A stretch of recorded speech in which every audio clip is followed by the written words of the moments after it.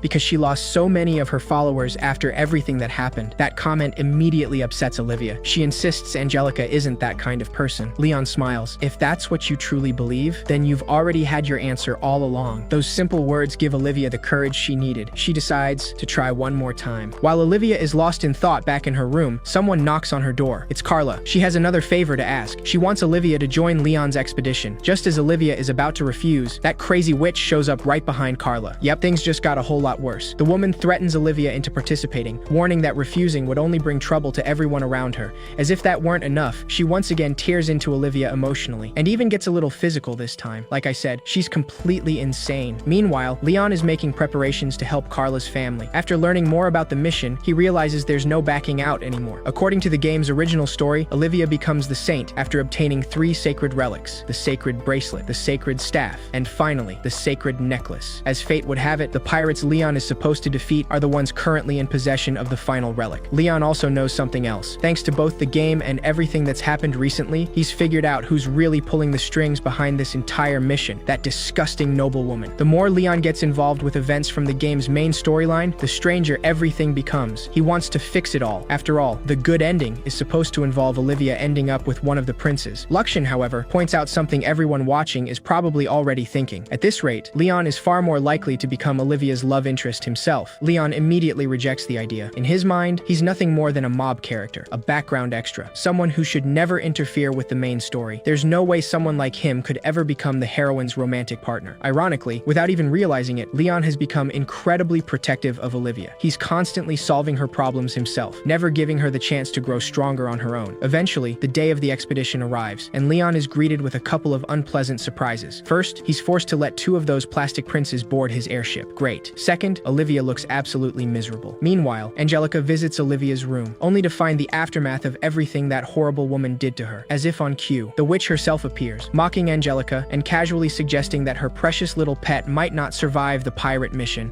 Angelica has completely run out of patience. She openly threatens the woman and tells her to cut the nonsense. Then she rushes off, hoping to warn Leon before it's too late. Meanwhile, Leon is peacefully trying to get along with the red-haired prince and the purple-haired prince. Their conversation isn't particularly important until they mention someone Leon immediately recognizes: the Black Knight, a boss who killed him countless times back when he played the game. There's no time to think about it though. The pirates finally appear. Leon immediately jumps into arrogance and heads straight into battle. The pirates underestimate him, a mistake they quickly come to regret. Leon crushes them one after another without breaking a sweat. The entire battle is over in record time. The pirates don't have any choice. They raise the white flag. They surrender. The red-haired and purple-haired princes help however they can, and after witnessing Leon fight firsthand, they finally begin to understand just how terrifying he really is. Everything seems to be going perfectly until they arrive at the Wayne family's estate. The moment they land, they're surrounded. Weapons are pointed directly at them. Everyone is ordered to raise their hands. Mr. Wayne, Carla's father, recognizes the purple-haired prince and immediately demands an explanation. After hearing what happened, he's completely confused. Things become even stranger when Carla accuses Olivia of exaggerating everything. According to Carla, she only wanted Leon's advice. Leon isn't buying it for a second. He immediately steps in to defend Olivia. Carla asked him for help dealing with the pirates. That was the original request. The argument continues until Carla finally breaks down in tears. Then, she confesses everything, including who ordered her to do all of this. That same disgusting noblewoman. With the truth finally exposed, everyone heads back. During the return trip, Leon tries to address Olivia's emotional state. She's completely broken. Olivia starts believing Leon only helped her because he had some hidden agenda. She's become so emotionally exhausted that she even convinces herself the only reason anyone could possibly care about her is because of her body. Leon quickly tells her that's not true. Ironically, that only makes her feel even worse. If not even that, then what am I good for? She compares herself to Angelica. Angelica is beautiful, elegant, the perfect noble lady. Meanwhile, Olivia doesn't want to be treated like someone's pet or a possession. She genuinely wanted to become Angelica's friend, not her loyal little dog. Listening to her, Leon finally realizes something. This is his fault. From the very beginning, he only got involved with Olivia because she was was the game's heroine, because she was destined to become the saint. Without realizing it, he never truly saw her as simply Olivia. Everything that happened only reinforces Leon's decision to distance himself from Olivia. Now he has even more reasons to stay away. He convinces himself that he's simply looking at the situation objectively. Luxon, however, completely disagrees. He bluntly tells Leon that despite everything he says, he's been treating Olivia like a pet all along, and that everything happening now is Leon's own fault. Those words hit a little too close to home. Leon gets so frustrated that he punches Luxon, not because he actually wants to hurt him, he just needs to vent. While he's trying to sort through his thoughts, the purple-haired prince shows up. He doesn't even bother hiding the look of disgust on his face. The two spend some time practicing with their swords. During the sparring session, Leon learns something important, not only about Brad, but about the other princes as well. They never stop trying to improve themselves, all because of Marie. Leon, on the other hand, keeps looking backward instead of moving forward. It isn't long before the pirates attack again. Another airship appears on the horizon. This time, they're here to avenge the comrades Leon defeated earlier. They open the battle by launching a barrage of bombs. Everyone immediately prepares for combat. The purple-haired prince and the red-haired prince volunteer to help. They even bow their heads and ask Leon to let them fight alongside him. In response, Leon lends them spare suits of powered armor. Meanwhile, Olivia, still reflecting on everything that's happened, notices the battle raging outside. Without thinking, she runs out to help. Somehow, she has absolutely no plan. She just knows she wants to do something. Several support robots under Luxon's command try to stop her from putting herself in danger. But then, something strange happens. With nothing more than her voice, Olivia freezes every single robot in place. Unfortunately, she barely has time to react before one of the pirates notices her and launches an attack. The red-haired prince and the purple-haired prince immediately rush in to protect her. The problem is, their opponent is far stronger than either of them. Even so, neither prince has any intention of abandoning Olivia. Watching the scene unfold, Leon suddenly realizes something. This is exactly how things are supposed to be. This is the original story. Those two were always meant to be Olivia's potential love interests, not him. He has no place standing beside her. Even so, he still can't ignore the situation. Leon charges straight toward the pirate and takes him down himself. The problem is, the sheer brutality of his attack ends up frightening Olivia. Later, Leon finds Olivia healing the injured purple-haired prince. Because of the conclusions he's reached, he awkwardly comments that the two of them make a nice couple. Yeah, he really messed that one up. He even stops calling her Livia, the nickname they had agreed on. Instead, he goes back to addressing her as Olivia. The poor girl is completely crushed. She can't even respond. All she can do is cry. It's not that Leon hates her. He makes that very clear later while talking with Luxon after the battle. He simply doesn't want to interfere with the story anymore. At the end of the day, he still believes he's nothing more than a background character. The one silver lining is that Luxon uncovers evidence proving that the disgusting noblewoman was the mastermind behind everything that happened. Just then, an airship bearing the Redgrave family's crest arrives. Leon immediately assumes Angelica sent reinforcements. Afterward, Leon deliberately gives all the credit for defeating the pirates to the princes. He's hoping their families will reconsider disinheriting them. Why? Because he believes they'll be the ones protecting Olivia from now on. Angelica also learns what happened between Leon and Olivia. The moment she sees him, she slaps him across the face for making Olivia cry. Olivia is completely heartbroken. Her expression says more than words ever could. Even Angelica starts wondering whether the three of them can ever go back to the way things used to be. Oh, and one more thing. As a token of gratitude, Brad and Greg help arrange yet another promotion for Leon's noble rank. As if that weren't enough, Clarice's father also decides to reward him for helping his daughter. He sends Leon a brand new motorcycle, along with a personal letter promising yet another promotion once Leon graduates from the academy. Exactly the kind of attention Leon never wanted in the first place. Thanks to his latest promotion, Leon suddenly becomes one of the academy's most desirable bachelors. Of course, the girls aren't interested in him, they're interested in his title. Realizing that only leaves Leon feeling depressed. As for his relationships with Olivia and Angelica, things are still awkward. The academy organizes a field trip, and even though the three of them are assigned to the same group, they're barely speaking to each other. Still, by pure coincidence, or maybe just anime logic, they all end up meeting inside a temple during a local festival. A shrine maiden welcomes them and invites everyone to offer a prayer. Leon, being Leon, couldn't care less about acting dignified. Instead, he sincerely prays for one thing. Please let me marry a mature woman. Someone caring, someone sensible, and maybe a little spicy. Smack. Angelica immediately punches him for saying something so ridiculous inside a sacred temple. Afterward, everyone receives a lucky charm that enhances a specific attribute. Leon ends up with one that slightly improves his combat ability. Later, while Leon is finally enjoying a peaceful break, yet another prince comes over to bother him. Unfortunately, that's the least of his problems. An enormous swarm of flying monsters suddenly appears, heading straight for their airship. Leon immediately realizes something is terribly wrong.